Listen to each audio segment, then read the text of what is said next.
Welcome into the show, folks. Want to start off with a little get-to-know-you questions. You get to know me. So let's go down the comments. Answer this question. Who was the Michigan quarterback, starting quarterback, when you were 10 years old? And I remember when I was 10 years old, Michigan quarterback, it was actually a season where Elvis Grbac got hurt, and then Todd Collins took over, and then they kind of switched in and out. I want to know who you guys, the quarterback was when you guys were 10 years old. Might age you, we'll probably be able to look it up, know your age, that's fine. But some people might say, well, it's Denard Robinson. Other people, might say it was Jake Rudock, right? It could be 13 years old or something like that. Others could say Bob Timberlake or somebody of back in the 60s or 50s. So let me know who was the Michigan football quarterback when you were 10 years old. All right, dove back into the mailbag, took your comments from social media, YouTube, Facebook, and Twitter. Want to run through a few questions that want to get on a prior show and the last week, but didn't get the chance to fit it in. So we'll talk through about half dozen or so of those questions coming up here on today's show. I want to make sure you're aware of the odds. Northwestern heads to Michigan, noon Eastern, the Fox Big Noon kickoff on Saturday. Michigan is favored by 3 touchdowns, a little more than 3 touchdowns, 21.5 points. Over-under is 50 in that point. If you're not familiar, that's the combined score of the two teams on that one. So those are the odds for Michigan Northwestern. I also looked at ESPN's FPI. Give Michigan, I think, a 96.5% chance to win this game. So if Michigan were to lose this game, it would be hell of an upset for Northwestern. Let's take your questions, though. Your YouTube comments. Who actually calls Michigan's plays? Is it a collaborative effort, or is it all from Josh Gattis? It's a good question because this is not speed and space. This is not the offense that Josh Gattis was a part of at Alabama or was a part of at Penn State from 2013, 14, 15, 16, whatever, maybe missing a year before there. But he was at Alabama in 2018, so about the 5 years prior to that. So it'd be 17, 16, 15, 14. So I think 13 through 17, he was there at Penn State with Joe Moorhead, who's now at Oregon, right? This is not an offense that he's learned anywhere else. So it's clear to me, right? It is very clear to me that Josh Gattis is not the only OC, right? And you might say, well, of course, Sharon Moore is the co-OC, but that's not what I mean. You bring in Matt Weiss as the quarterback's coach, even though he was a running backs coach and analytical guru with the Ravens. You bring in Mike Hart, right, who was running backs coach at Indiana for the past few years. And you've got Sharon Moore elevated to co-OC.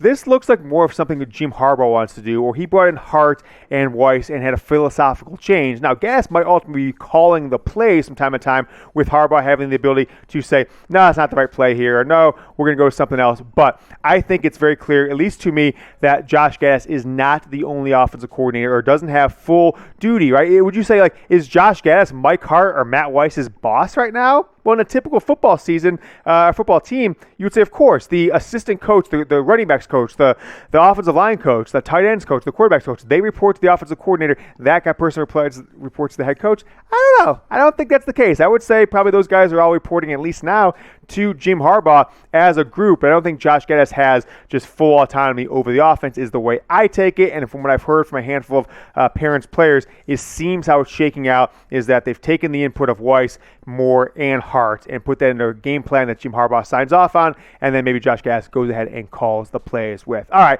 we're getting close to 15,500 subscribers. Got 3 or 4 days till game time now. So want to make sure you know you can subscribe to the channel, youtube.com/Michigan TV. It's free. So what are you waiting for, okay? Just do it. Just do it, who was the guy who said that? Shia LaBeouf in that viral video like 10 years ago.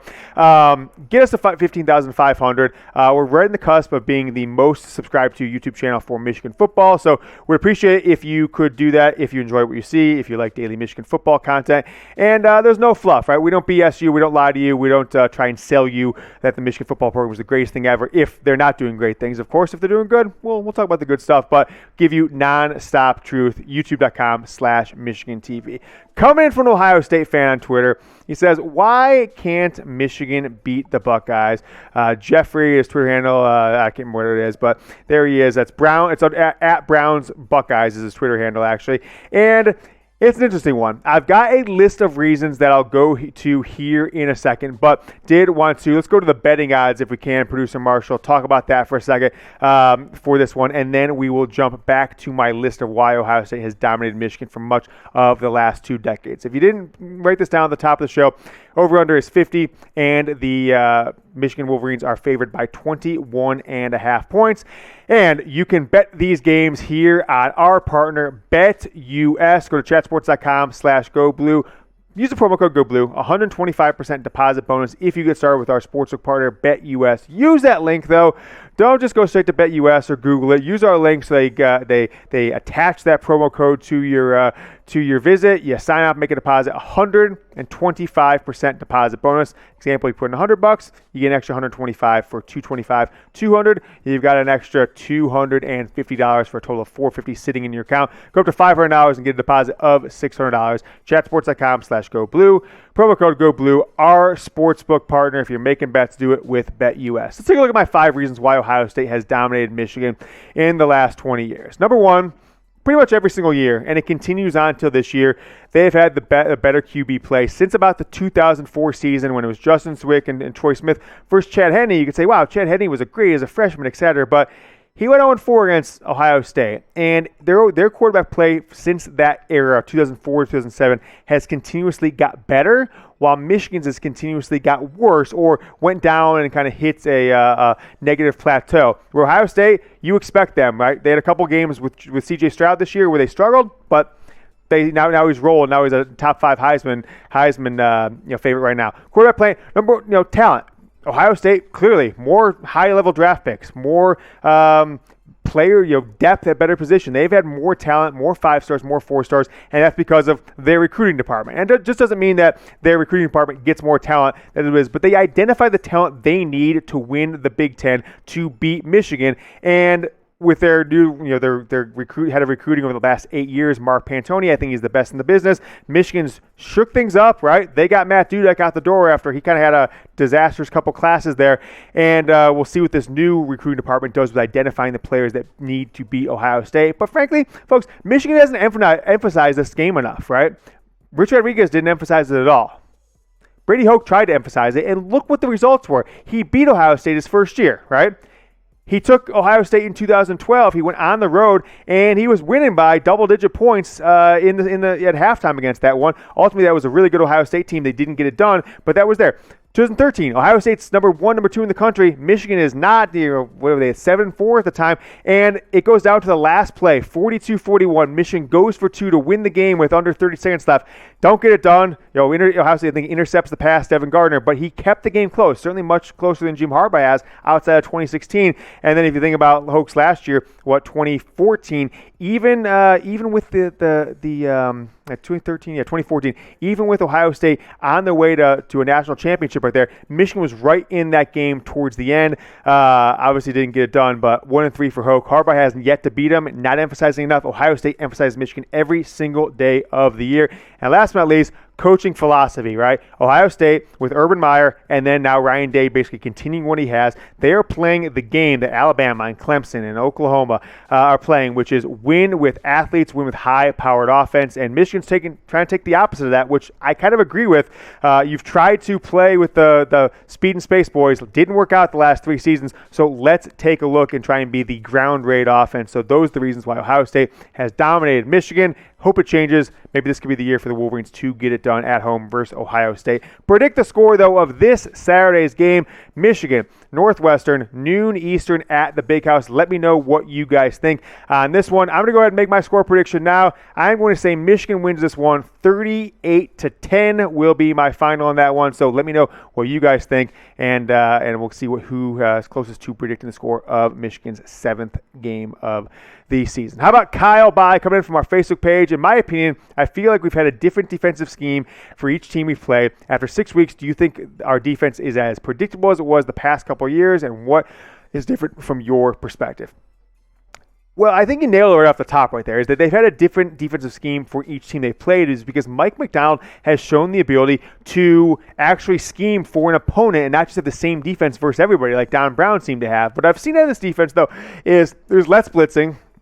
You've been able to get at the quarterback with only rushing 4 guys. You're obviously running different fronts. Sometimes Michigan has 3 down linemen in the interior, 2 standing defensive ends. Sometimes they have 1 standing defensive end, and they've got a linebacker that comes off behind him, so they rush 2 guys from one side, which gives the defensive ends more freedom, right? You don't have to just, you're going going all out to the quarterback every single play, or you're dropping the coverage, whatever it was under Don Brown. It seems like it depends on the plays, and it keeps the offense off balance, right? They don't know if that defensive end standing up is coming in after the quarterback, or if he's going to drop back and cover a tight end or be in zone coverage. And speaking of zone, they played much more zone. Michigan tried to play zone in 2020. It was a disastrous. Don Brown was basically grasping for straws down the stretch of his Michigan tenure. But that is what I see from this team, is that they're playing, I kind of named it the first couple of games of the year, the UFO defense. Is you've got sometimes 6-7 guys to the line, 3 of them standing up, 2-3 of them down linemen, and a lot of times one of those guys will stand up at the end and drop back into coverage, or he'll twist and go on the inside. So much more unpredictable than we ever saw versus Don Brown. Speaking of Don Brown, ain't doing too well at Arizona, okay? I know they're struggling. They've lost something like 14 games in a row, which is crazy, but he's the defensive coordinator there. Went with Jed Fish, their new head coach. And I'm blaming any problems Michigan had in 2019 against the whole season, 2020, and then at the end of the year, 2018 against Ohio State. It was all Don Brown's fault. Until proven otherwise, Mike Macdonald's defense, if they have a disastrous performance, then maybe I'll lay off Don Brown. But until that happens, all Don Brown's fault. Continues to lose in Arizona. Clearly, Michigan would have won 2 or 3 national titles in the past 5 years had Don Brown not been the defensive coordinator. That's what I'm going with. All right, guys, if you want to follow me on Twitter for Michigan football game day actions and updates all throughout the week, I am at James Yoder. Nearing a milestone, right? 7,500 Twitter followers is only 45 away. So if you haven't followed me on Twitter yet, it's at James Yoder. I'll put the link towards the top of the copy of this video and down in the comments. So make sure you click on that link or just type in at James Yoder on Twitter. Give me a follow. It's all Michigan football, and I take jokingly shots at Ohio State all the time, so make sure you follow. Kevin Taylor, coming in from our YouTube comments, YouTube community, says, I'm seeing Cade's tendency to underthrow his receivers, in which they have to kind of slow down and turn around to get the ball.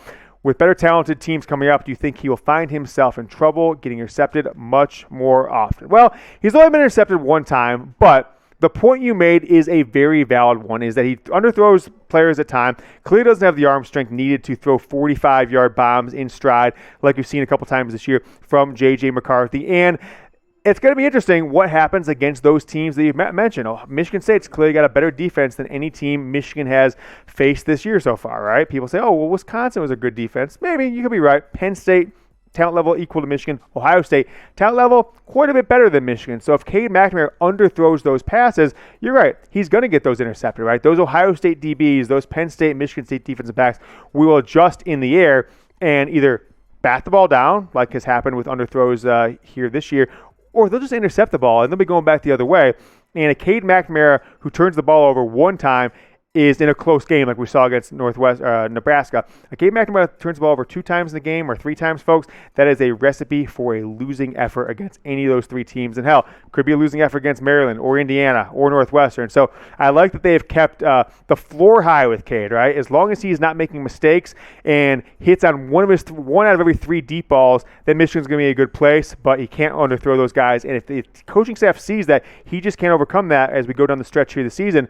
Unfortunately, they've got to pull that back out of their playbook, which is going to limit the offense in beating those teams. So Cade McNamara, just throw the ball about 3, whatever you think the guy's going to be, just pretend he's like 4 feet past it and just throw there. It's pretty simple. I don't know.